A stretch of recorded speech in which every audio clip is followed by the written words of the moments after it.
is a critically important election for our country, just like it is important on the state level that we win back the majority in the Senate.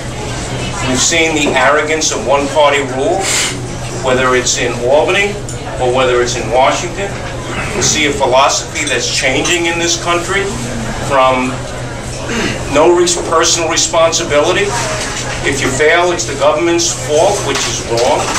We see that there's an attitude of redistribution of wealth rather than that money being used to create private sector jobs. And that's why all the polling that I'm seeing and you're reading about in the papers are absolutely correct. Republicans can't wait to vote. Democrats are demoralized, and fiscally conservative Democrats are looking to vote Republican, and the independent voter is coming our way big time. In 1998, the Vietnam moving war with the engraved names of 58,000 Americans that lost their lives in that war came to Valley Stream.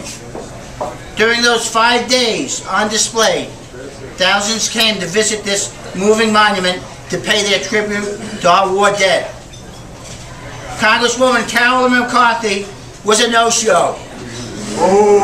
In 2010, this same monument visited Limbrook in our very own Grease Park.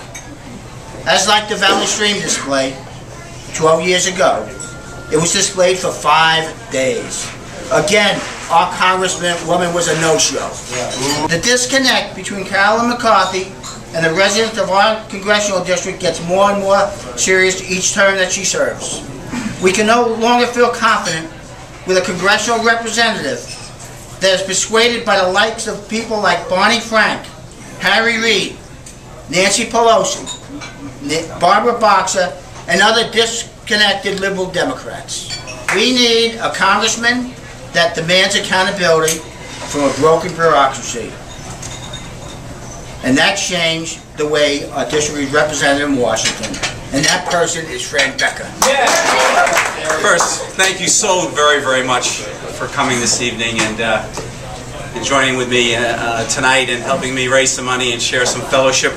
These are really dangerous times, scary times, people say to me, and I feel the same way. People don't recognize their country in many ways. You know, trillion-dollar stimulus packages that don't create a job, certainly not in the country and not one in Nassau County. Obamacare, now I'm in the financial planning industry, and I know, and there's others here who are you know, Hank Armendinger is a business person, he knows, other business people here, that the Obamacare is another entitlement program. It's not insurance. So if our nation isn't bankrupt by the time Obamacare takes hold, it will become bankrupt shortly thereafter. Carolyn McCarthy has voted with the Obama, Pelosi, and Reid team 97% of the time, ladies and gentlemen. I'm going to go to Washington, and I'm going to tell Nancy Pelosi no. Yeah.